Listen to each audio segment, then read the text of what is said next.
अरे मोटूलाल भाई कल एग्जाम है, प्लीज मुझे टिश्यू चैप्टर पढ़ा दो, इसके बदले मैं तुम्हें कुछ खिला पिला दूंगा। चलो ठीक है, तुम इतना बोल रहे हो। वैसे तो मैं अपने दोस्तों से कुछ लेता नहीं हूँ, लेकिन एक काम करना, कल 4 प्लेट मोमोज ले आना, 1 प्लेट चाउमीन ले आना और साथ में 3 पैकेट चिप्स के भी ले आना। हाँ, ब्लू वाले चिप्स लेकर आना, वो मुझे बहुत पसंद है। चलो पढ़ते हैं टिश्यू चैप्टर। देखो चीकू, जो टिश्यूज होते हैं वो 2 तरीके के होते हैं, एक होते हैं प्लांट टिश्यू और एनिमल टिश्यू। लेकिन भाई ये टिश्यू होता क्या है, मुझे तो यही नहीं पता। अरे चीकू, तुम्हें ये भी नहीं पता कि टिश्यूज क्या होते हैं? तुम्हें तो मन्नू भैया ही समझा सकते हैं। अब और कोई ऑप्शन नहीं है तुम्हारे पास। Hello and welcome everyone. आज हम लोग पढ़ने वाले हैं क्लास 9th का चैप्टर 6 टिश्यू। बिल्कुल सही कहा चीकू तुमने कि टिश्यूज आखिरकार होते क्या हैं। अब टिश्यूज 2 टाइप के तो होते हैं, एक प्लांट टिश्यू और एनिमल टिश्यू। बट टिश्यूज क्या होते हैं? देखो, जैसे हमारा स्कूल होता है, स्कूल के अंदर अलग अलग क्लासरूम्स होते हैं। अच्छा, एक क्लास मान लो मैंने ले ली क्लास 9, उसके अंदर सिर्फ क्लास 9 के ही स्टूडेंट्स बैठते हैं। तो इसी तरीके से अगर कोई पर्टिकुलर टिश्यू है तो वो क्या करेगा, उसके अंदर सेम ही टाइप के सेल होंगे और उनका फंक्शन और स्ट्रक्चर भी बिल्कुल मिलता जुलता हुआ होगा।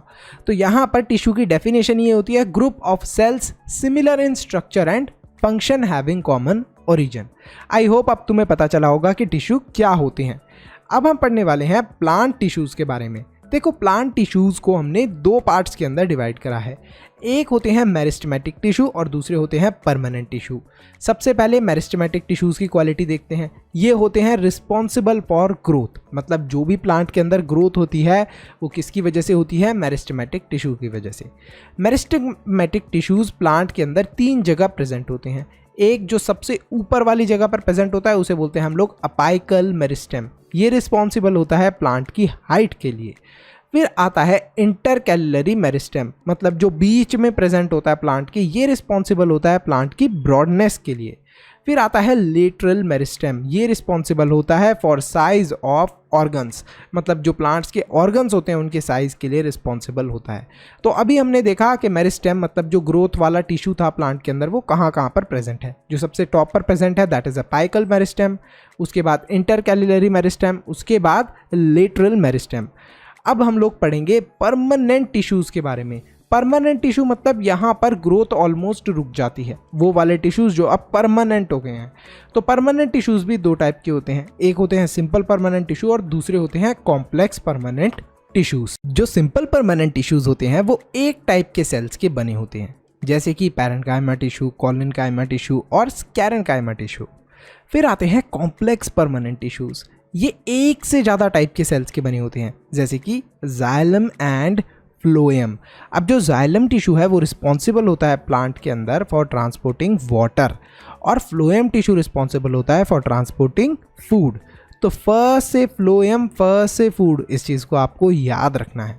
तो प्लांट टिश्यू वाला कंसेप्ट यहाँ पर अब आपको एक ओवरव्यू मैंने दे दिया है। वीडियो में आगे जाने से पहले आप सबको एक इम्पॉर्टेंट इन्फॉर्मेशन देनी है। बहुत सारे बच्चों ने मुझे कमेंट और ईमेल करा कि सर, जो हमने मेंबरशिप परचेज करी थी और हमें नोट्स और सैम्पल पेपर मिले थे वो एग्ज़ाम में बहुत हेल्पफुल थे। इसी वजह से प्लीज़ आप मेंबरशिप प्राइस इंक्रीज मत करो। तो आप सबके लिए गुड न्यूज़ है कि मेंबरशिप का प्राइस इंक्रीज नहीं होने वाला, 299 ही रहने वाला है।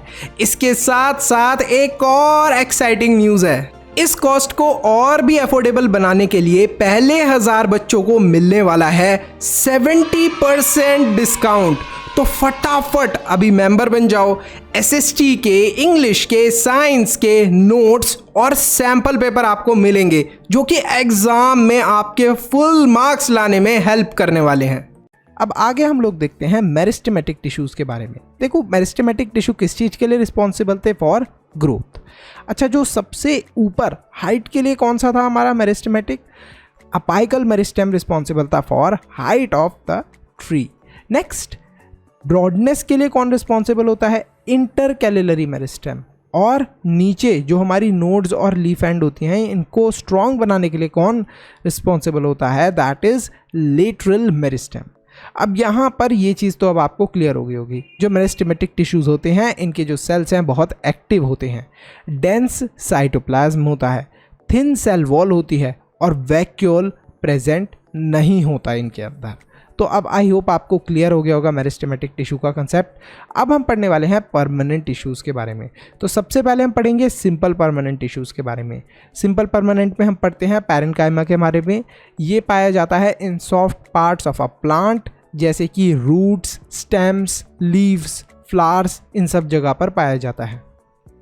जो सेल के बीच का स्पेस होता है वो काफ़ी ज़्यादा होता है, लार्ज इंटरसेल्युलर स्पेस होता है इनके बीच में। फंक्शन क्या होता है पैरेन्काइमा का? टू स्टोर फूड, खाने को स्टोर करना, फोटोसिंथेसिस करना और प्लांट को फ्लोट करने में हेल्प करना। अच्छा, आपने कभी फ्लोटिंग प्लांट्स को देखा है? वाटर के ऊपर कुछ प्लांट्स फ्लोट कर रहे होते हैं, वो किस वजह से? Due to parenchyma tissue. तो पैरेन्काइमा टिश्यू हेल्प करता है प्लांट्स की to float them on water. फिर आता है कॉलनकाइमा। कॉलनकाइमा क्या होता है? थिक सेल वॉल्स होती हैं और ये प्लांट को प्रोवाइड करते हैं मैकेनिकल सपोर्ट। मैकेनिकल सपोर्ट का क्या मतलब हो गया? देखो, जो प्लांट्स ऐसे स्ट्रेट खड़ा रहता है, थोड़ी टफनेस, स्ट्रॉन्गनेस प्लांट के पास होती है, वो किसकी वजह से होती है? That is due to collenchyma. फिर आता है स्कैरेन्काइमा। स्कैरेन्काइमा क्या होता है? ये बना होता है cells of this tissues are dead. इसके जो सेल्स होते हैं इस टिश्यू के, वो डेड होते हैं। काफ़ी थिक सेल वॉल होती है इसकी, और ये भी प्लांट को क्या प्रोवाइड करता है? Strength and support. तो यहाँ पर कॉलनकाइमा और स्कैरेन्काइमा का फंक्शन लगभग मिलता जुलता है, लेकिन कॉलनकाइमा क्या प्रोवाइड कर रहा था? मैकेनिकल सपोर्ट, और स्कैरेन्काइमा क्या? Strength and support, both the things. तो आई होप अब आपको क्लियर होगा सिंपल परमानेंट टिश्यूज़ के बारे में। अब हम पढ़ते हैं कॉम्प्लेक्स परमानेंट टिश्यूज़। तो जो कॉम्प्लेक्स परमानेंट टिश्यूज़ थे वो दो थे हमारे, जाइलम एंड फ्लोएम। जाइलम किसके लिए रिस्पॉन्सिबल था? For water and minerals. Phloem किसके लिए रिस्पॉन्सिबल था? For food transportation. याद करो, फ से फ्लोएम, फ से फूड, याद रखना इस चीज़ को, ठीक है। अच्छा, ट्रांसपोर्टेशन जाइलम कैसे करता है और फ्लोएम कैसे करता है? जाइलम करता है यूनी डायरेक्शनल ट्रांसपोर्टेशन और फ्लोएम करता है बाई डायरेक्शनल ट्रांसपोर्टेशन। मतलब किसी भी प्लांट के अंदर अगर वाटर मूव करेगा तो वो कैसे मूव करेगा? नीचे से ऊपर की तरफ। इस चीज़ को ध्यान रखना है। इस पेंसिल को देखो कहाँ पर पॉइंटेड है? It is pointed towards upwards direction. तो इसी डायरेक्शन में, ऊपर की डायरेक्शन में हमेशा हमारा पानी मूव करता है, वाटर मूव करता है। बट जब हम लोग फ्लोएम की बात करते हैं तो फ्लोएम फूड को कैसे मूव करता है? कभी कभी जो ऊपर वाली लीव्स होती है ना, उनसे नीचे की डायरेक्शन में भी मूव करता है, कभी नीचे वाली लीव से ऊपर की डायरेक्शन में भी करता है। तो दो जगह अगर ट्रांसपोर्टेशन हो रहा है तो उसको बोलते हैं हम लोग बाई डायरेक्शनल। दो जगह मतलब कि जो जाइलम है वो सिर्फ नीचे से ऊपर वाटर को ट्रांसपोर्ट करता है, और जो फ्लोएम है वो फूड को ऊपर से नीचे की तरफ भी ले आता है और नीचे से ऊपर की तरफ भी ले जाता है। तो ये बाई डायरेक्शनल है, इस चीज़ का आपको ध्यान रखना है। जो जाइलम है वो डिफरेंट टाइप्स ऑफ सेल्स का बना होता है, जैसे कि ट्रैकेड्स, वेसल्स, ठीक है। ये क्या होते हैं? हॉलो ट्यूब लाइक स्ट्रक्चर होते हैं जो कि हेल्प करते हैं जाइलम को to conduct water and minerals. फिर आता है पैरेन्काइमा। पैरेन्काइमा क्या करता है? जो जाइलम के अंदर प्रेजेंट होता है हमारा cell, that's help in the storage of food and other material. Xylem के कुछ खुद के फाइबर्स भी होते हैं जो कि जाइलम को सपोर्ट करते हैं, ठीक है। सपोर्ट कैसे करते हैं? मतलब उसकी जो स्ट्रक्चर है उसको थोड़ा सा स्ट्रॉन्ग बनाते हैं। Next, phloem. फ्लोएम को हमने पढ़ा, it is responsible for food transportation by directional, मतलब कि दो डायरेक्शन में ये ट्रांसपोर्ट करता है फूड को। अपवर्ड, नीचे से लेके ऊपर भी ले जाता है फूड को, और ऊपर से नीचे भी ले आता है। तो क्लियर है ये? किस चीज़ का बना होता है? सीव ट्यूब का। सीव ट्यूब देखो कुछ इस तरीके की होती है, पतली सी जो ट्यूब आपने देख रहे हो, ये देखो मार्क्ड है डायग्राम के अंदर, सीव ट्यूब। तो यही बोलते हैं हम लोग, इसे ही बोलते हैं सीव ट्यूब। नेक्स्ट है कंपेनियन सेल होते हैं इसके अंदर जो कि इसकी हेल्प करते हैं to perform different function. Phloem के अंदर भी खुद के कुछ फाइबर्स होते हैं जो कि इसको मैकेनिकल सपोर्ट और साथ में थोड़ा सा इसे स्ट्रॉन्गनेस प्रोवाइड करते हैं, स्ट्रेंथ प्रोवाइड करते हैं। फिर फ्लोएम के अंदर खुद का एक पैरेन्काइमा होता है जो कि हेल्प करता है उसकी to store food and other materials. देखो, जाइलम को और फ्लोएम को दोनों को खाने की ज़रूरत पड़ती है, जैसे हम सबको खाने की ज़रूरत पड़ती है काम करने के लिए। तो इसीलिए इन दोनों के पास पैरेन्काइमा होता है जो कि फूड को स्टोर करता है। देखो, पैरेन्काइमा अभी हमने ऊपर पढ़ा था कि इसका फंक्शन ही ये होता है टू स्टोर फूड। तो पैरेन्काइमा सेल प्रेजेंट ज़रूर होता है जाइलम एंड फ्लोएम के अंदर भी। अब हम आगे पढ़ने वाले हैं, दैट इज़ फ्लोएम। फ्लोएम के बारे में हम लोग पढ़ने वाले हैं। देखो, फ्लोएम जो है, अभी हमने पढ़ा था कि फ्लोएम वाटर को कैसे ट्रांसपोर्ट करता है, सिर्फ दो डायरेक्शंस के अंदर करता है। जैसे कि एक ग्रीन लीफ थी, अब इसको मान लो फूड देना है, तो ये ऊपर भी देगी और नीचे भी दे पाएगी, वो फूड को ट्रांसपोर्ट कर पाएगी। तो ये जो इसने फूड को ट्रांसपोर्ट करा है 2 डायरेक्शन में, इसे ही हम लोग बोलते हैं बाई डायरेक्शनल। अभी हमने पढ़ा था ना, it is known as bidirectional. और फिर हम देखने वाले हैं जाइलम को। जाइलम आखिर वाटर और मिनरल्स को कैसे ट्रांसपोर्ट करता है। देखो, ट्रांसपिरेशन का मेथड होता है, रूट प्रेशर का मेथड होता है, उसके थ्रू हमारा वाटर ट्रांसपोर्ट होता है। मतलब जैसे हम लोग, आपने देखा होगा कि एक स्ट्रॉ लगाते हैं पानी के अंदर और फिर करके पानी पीते हैं, इसी तरीके से जो हमारा प्लांट है वो भी पानी पीता है। सक्शन का प्रोसेस होता है, ये जो हमने करा था ना प्रोसेस, पाइप डालते हैं हम लोग पानी के अंदर या फ्रूटी के अंदर, फिर उसे पीते हैं करके। तो ये जो प्रोसेस होता है ना, हम सक कर रहे हैं, इसे बोलते हैं सक्शन का प्रोसेस। तो सक्शन के प्रोसेस के थ्रू रूट प्रेशर के अंदर वाटर आता है प्लांट्स तक। अच्छा, कभी कभी ऐसा होता है कि जो लीव्स होती हैं उनके पास थोड़ा ज़्यादा वाटर भी आ जाता है, तो वो इस वाटर को लूज़ करती हैं बाय ट्रांसपिरेशन मेथड। ट्रांसपिरेशन के मेथड के थ्रू वो इस वाटर को लूज़ कर देती हैं कि भाई अब हमने ज़्यादा पानी पी लिया, इस पानी को निकाल देते हैं। हम ज़्यादा पानी पी लेते हैं तब क्या करते हैं, फटाफट कमेंट करना, देखते हैं कितने बच्चे सही आंसर देते हैं इसका। एक एक करके हम सारे टॉपिक्स को कवर करने वाले हैं। सबसे पहले हम लोग पढ़ते हैं एपिथेलियल टिश्यूज़ के बारे में। ये टिश्यूज़ प्रेजेंट होते हैं आउटर सरफेस ऑफ ऑर्गन्स पे, मतलब जो भी हमारे ऑर्गन्स है, जो उनका बाहर वाला पोर्शन हो गया, वो इन टिश्यूज़ का बना हुआ होता है। ब्लड वेसल्स के बाहर भी ये प्रेजेंट होते हैं। अच्छा, ये जो एपिथेलियल टिश्यूज़ हैं ये भी 4 टाइप के होते हैं, लेकिन इनका हमने नाम पता है किस तरीके से रखा है, इनकी शेप के अकॉर्डिंग। ये स्क्वायर जैसा दिखने वाला जो हमारा एपिथेलियल टिश्यू है, इसका नाम हमने लिख दिया है स्क्वैमस एपिथेलियम, स्क्वायर शेप का है ये। प्रेजेंट कहाँ पर होता है, ये माउथ के अंदर, ईसोफेगस के अंदर यानी कि फूड पाइप के अंदर, एल्वोलाई के अंदर, ब्लड वेसल्स के अंदर। और ये टिश्यू हमें प्रोटेक्शन देता है अगेंस्ट मैकेनिकल इंजरी, जैसे कि अगर हमारे माउथ के अंदर कोई चोट लग रही है किसी भी चीज़ की वजह से, तो उससे ये हमें प्रोटेक्ट करेगा। दूसरी चीज़, जो जर्म्स होते हैं उनकी एंट्री को भी ये टिश्यू क्या करता है, ब्लॉक करता है।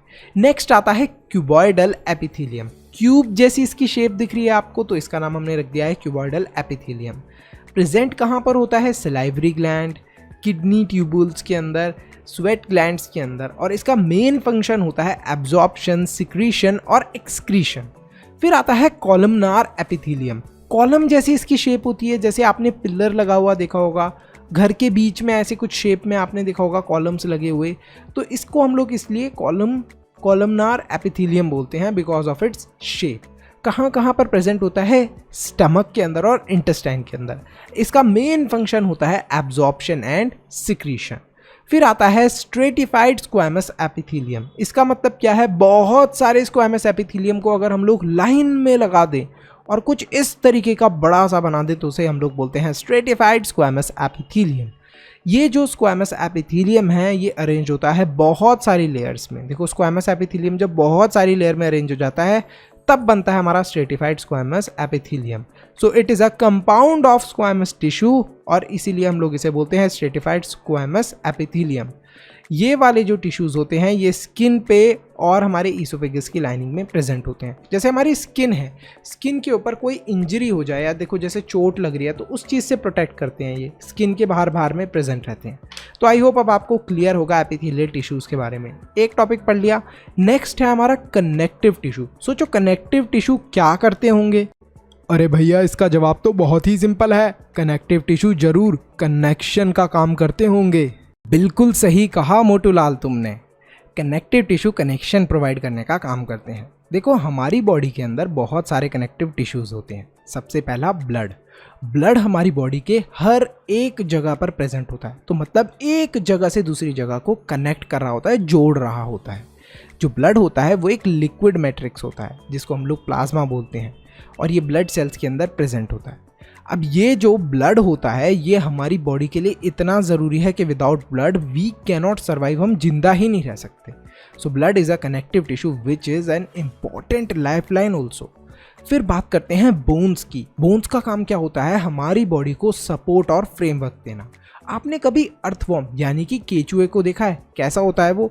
देखो, उसकी कोई बोन ही नहीं होती, तो वो ऐसे ऐसे करके चलता है, ठीक है। लेकिन आपने ये चीज़ देखी कि उसकी ऐसी शेप क्यों है? बिकॉज कोई भी बोन है ही नहीं उसके पास।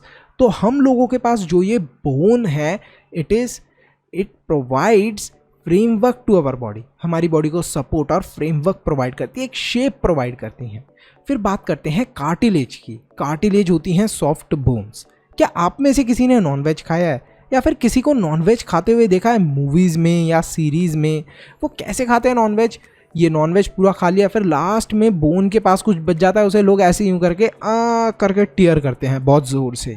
तो वो कुछ नहीं होती, वो होती है कार्टिलेज, सॉफ्ट बोन, जिसे वो लोग खा रहे होते हैं। तो उन्हें इतनी प्रॉब्लम इसलिए आ रही होती है because it is soft bone, थोड़ी सी प्रॉब्लम आती है उसे काटने में। नेक्स्ट होते हैं लिगामेंट्स। देखो, एक बोन को दूसरी बोन से कैसे जोड़ा जाए? तो ये हमारे पास दो बोन्स हैं। अब इन दोनों बोन्स को जोड़ने के लिए कुछ ना कुछ चीज़ चाहिए इनके बीच में। तो जो चीज़ इनको जोड़ने के लिए बीच में चाहिए, ये जो बीच में जोड़ने वाली चीज़ चाहिए, इससे हम लोग बोलते हैं लिगामेंट्स। अब एक बोन को दूसरी बोन से क्या चीज़ जोड़ती है? लिगामेंट्स। ये होते हैं हमारे लिगामेंट्स, ठीक है। तो हम लोग क्या बोल सकते हैं? BLB, मतलब बोन, फिर बीच में ये जो कैप है इट इज़ लिगामेंट, और फिर एक बोन। तो बोन, लिगामेंट, बोन कनेक्ट करती हैं लिगामेंट्स एक बोन को दूसरी बोन से। फिर आते हैं टेंडन्स। अभी हमने देखा कि एक बोन जो थी और फिर यहाँ पर क्या प्रेजेंट था? यहाँ पर प्रेजेंट था हमारा एक लिगामेंट और फिर एक दूसरी बोन, इनके बीच में कनेक्शन हो गया। लेकिन एक ये जो बोन है ये एक मसल से कैसे जुड़ी हुई होती है? अब मसल्स आपको पता होगा हमारी बॉडी के अंदर कहाँ पर प्रेजेंट होते हैं। ये वाला जो पोर्शन होता है, ये वाला जो पोर्शन होता है, ये हमारे मसल्स होते हैं। तो मसल्स और बोन के बीच में कनेक्शन कैसे होता है? इनके बीच में क्या चीज़ होती है? तो इनके बीच में जो चीज़ होती है मसल्स और बोन्स के बीच में, उन्हें हम लोग बोलते हैं टेंडन्स। तो मसल होता है, फिर उसके बाद आता है हमारा, ये देखो, इसके बाद आता है ये टेंडन, और फिर ये दिख रही है आपको लोहे की चीज़, जैसे टेंडन, और फिर एक हमारी क्या आ गई? बोन। तो यहाँ पर सबसे ऊपर क्या चीज़ है? मसल, फिर उसके बाद टेंडन, और फिर उसके बाद क्या है? हमारी बोन। तो MTB बोल सकते हैं हम लोग इसे, मसल, टेंडन, बोन। मसल्स को बोन से क्या चीज़ कनेक्ट करती है? टेंडन्स। अच्छा, बोन को बोन से क्या चीज़ कनेक्ट करती है? लिगामेंट्स। फिर आते हैं एडिपोज टिश्यू, जो कि फैट टिश्यू होते हैं। फैट आपने देखा होगा कहीं कहीं डिपॉजिट हो जाता है, तो फैट हमारी बॉडी में डिपॉजिट होता है in form of adipose tissue. फिर आते हैं एरोलर टिश्यू। अभी हमने मसल्स के बारे में पढ़ा, मसल्स के ऊपर भी तो कोई चीज़ होती है या नहीं होती? देख लो, ये देखो, मसल्स के ऊपर स्किन होती है। ये देखो, ये जो स्किन होती है, तो ये जो स्किन है, स्किन को मसल से क्या चीज़ जोड़ती है? स्किन को मसल से जोड़ते हैं एरोलर टिश्यू। अब ये जो एरोलर टिश्यू होते हैं ये क्या करते हैं? स्किन, फिर बीच में प्रेजेंट होते हैं एरोलर टिश्यू, और फिर मसल्स। तो ये भी कनेक्शन का काम प्रोवाइड करते हैं। अब ये तीन जो है इन्हें आपको याद रखना है। एक बोन को दूसरी बोन से क्या चीज़ कनेक्शन प्रोवाइड करती है? लिगामेंट्स। एक बोन को एक मसल से क्या चीज़ कनेक्शन प्रोवाइड करती है? टेंडन्स। स्किन को मसल से क्या चीज़ जोड़ती है? Areolar tissue. आई होप अब ये आपको क्लियर होगा। नेक्स्ट हम लोग देखने वाले हैं हमारा मस्कुलर टिश्यू, जो कि काफ़ी इंपॉर्टेंट होने वाला है। मस्कुलर टिश्यूज़ तीन तरीके के होते हैं। एक होते हैं स्मूथ मसल, फिर होते हैं स्केलेटल मसल यानी कि स्ट्रेटेड मसल, और फिर होते हैं कार्डिक मसल। स्मूथ मसल का मेन फंक्शन होता है to move the material throughout the body. ये इनवॉलेंट्री मसल होते हैं। अब इनवॉलेंट्री का मतलब क्या होता है? मतलब इन्हें हम कंट्रोल नहीं कर सकते। The involuntary muscles are controlled by the brain. इन्हें ब्रेन कंट्रोल करता है। जैसे कि एक एग्जांपल देता हूँ आपको इनवॉलेंट्री फंक्शन का। जैसे कि आपने एक चीज़ नोटिस करी होगी कि कभी भी आपको वॉमिट आती, कितनी बार आपका हार्ट बीट करेगा, इसके बारे में आपको सोचना पड़ता है? बिल्कुल नहीं, ये सारी चीज़ें अपने आप हो रही हैं। तो इन्हें हम लोग बोलते हैं इनवॉलेंट्री। जिस भी चीज़ के अंदर हम लोगों का कोई कंट्रीब्यूशन ना हो, हम लोग जिस चीज़ को कंट्रोल ना कर सके, तो ये इनवॉलेंट्री जो मसल्स होते हैं इन्हें ब्रेन कंट्रोल करता है। और स्मूथ मसल्स ज़्यादातर इनवॉलेंट्री मसल्स होते हैं। स्केलेटल मसल आते हैं, फिर जो स्केलेटल मसल होते हैं इन्हें हम लोग स्ट्रेटेड मसल भी बोलते हैं। ये मसल्स जो होते हैं ये वॉलेंट्री मसल्स होते हैं। वॉलेंट्री का मतलब होता है कि इन्हें हम लोग कंट्रोल कर सकते हैं। जैसे कि हम लोग अपने फेस को, ठीक है, नेक को कंट्रोल कर पा रहे हैं, जैसे टाइट करनी है, ढीली करनी है, ठीक है, और लिम्ब्स को, जैसे हमारी बॉडी का पार्ट हो गया हाथ वगैरह, इन सबको कंट्रोल कर पा रहे हैं। तो ये सारे किस चीज़ का पार्ट है? These are all part of skeletal muscle. अब ये जो स्केलेटल मसल है इन्हें हम लोग वॉलेंट्री मसल्स इसलिए बोलते हैं because we can control them. फिर आता है कार्डिक मसल। ये जो कार्डिक मसल होता है ये सिर्फ और सिर्फ हार्ट के अंदर प्रेजेंट होता है और कहीं पे भी प्रेजेंट नहीं होता। ज़्यादा डिटेल में से नहीं समझना, बस इतना ही आपको पता होना चाहिए कि this is present in heart. 3 type के मस्कुलर टिश्यू होते हैं, फर्स्ट है स्मूथ, फिर होता है स्केलेटल और थर्ड वाला कार्डिक। स्मूथ वाले मसल्स को ब्रेन कंट्रोल करता है, स्केलेटल मसल्स को ब्रेन भी कंट्रोल करता है, लेकिन ब्रेन के थ्रू हम लोग भी इनके ऊपर कंट्रोल पा सकते हैं, हम लोग इन्हें कंट्रोल कर सकते हैं, ये हमारे काबू में है। कार्डिक मसल जो कि सिर्फ हार्ट के अंदर प्रेजेंट होते हैं। नेक्स्ट हम लोग पढ़ने वाले हैं एक और लास्ट टॉपिक जो होते हैं नर्वस टिश्यू। नर्वस टिश्यू बहुत इंपॉर्टेंट है।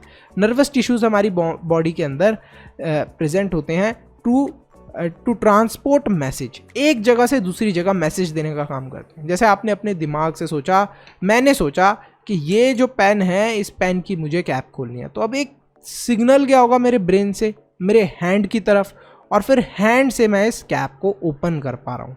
तो ये जो सिग्नल भेजने का काम है ये करते हैं नर्वस टिश्यू। ट्रांसमिट करते हैं message from brain to various part of the body. जैसा मैंने अभी आपको बताया, नर्वस टिश्यू बने किस चीज़ के होते हैं, एक स्पेशलाइज सेल के बने होते हैं जिसे हम लोग न्यूरॉन बोलते हैं। ये जो न्यूरॉन है कुछ इस तरीके का दिखता है, इसका स्ट्रक्चर याद कर लेना बहुत इंपॉर्टेंट है। ये प्रेजेंट होता है हमारे ब्रेन के अंदर, स्पाइनल कॉर्ड के अंदर, और नर्व्स मतलब कि नसें जो कि हमारी पूरी बॉडी के अंदर मैसेज पहुंचाने का काम करती हैं। तो ये जो नर्व्स होती हैं, नर्व्स के अंदर ही हमारे ये न्यूरॉन्स प्रेजेंट होते हैं। न्यूरॉन्स का स्ट्रक्चर देख लो, सेंटर में न्यूक्लियस है, साइड में डेंड्राइट है, cell body, axon, nerve ending. यही आपको बनाना पड़ेगा एग्जाम में या मार्किंग के लिए आ सकता है। आई होप अब आपको क्लियर होगा। नर्वस टिश्यू का काम है मैसेज देना एक जगह से दूसरी जगह, मतलब चुगली अंटी है नर्वस टिश्यू। यहीं पर हमारा ये चैप्टर खत्म होता है। इस चैप्टर के अंदर अब आपको क्या करना है, एक बार और रिवाइज करना है इस चैप्टर को एग्जाम से पहले। अगर एग्जाम से पहले ही देख रहे हो तो ठीक है, लेकिन अगर एग्जाम से पहले नहीं देख रहे हो आप तो एग्जाम से पहले रिवाइज कर लेना है। Thanks for watching. चैनल को सब्सक्राइब करो, वीडियो को लाइक करो, सब्सक्राइब के साथ में एक ज्वाइन का बटन होगा उस पर क्लिक करो, आप मेंबर बनो।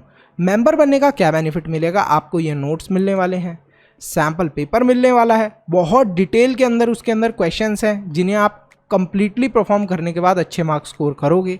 साथ में शाउट आउट भी मिलने वाला है, और आप हमारे चैनल की हेल्प भी कर रहे हो, हमें सपोर्ट भी कर रहे हो, जिससे कि हम फ्यूचर में आगे ऐसे ही वीडियोस बना सकें। Thanks for watching, see you in the next video. ये कोई ऐड नहीं है, आपको एक बहुत ही इंपॉर्टेंट इन्फॉर्मेशन देनी है। एजुकेशन को इजी और अफोर्डेबल बनाने के लिए हमने एक इंपॉर्टेंट स्टेप लिया है। आपके लिए हमने रेडी करा है स्पेशल कंटेंट जो आपके एग्जाम में बहुत हेल्प करेगा। इसमें आपको मिलेंगे चैप्टर वाइज टेस्ट पेपर, हर चैप्टर के नोट्स, साथ में कंबाइंड टेस्ट पेपर्स और प्रायोरिटी डाउट क्लियरिंग। इसके साथ साथ और भी बहुत सारे बेनिफिट्स आपको मिलने वाले हैं, सिर्फ और सिर्फ 299 की मेंबरशिप प्राइस में। सब्सक्राइब के साथ में ज्वाइन के बटन पे क्लिक करके आपको ये मेंबरशिप परचेज करनी है। ये प्राइस लिमिटेड टाइम के लिए है। अरे वाह भैया, इतने कम प्राइस में इतनी सारी चीजें, मैं तो अभी मेंबर बन जाता हूँ।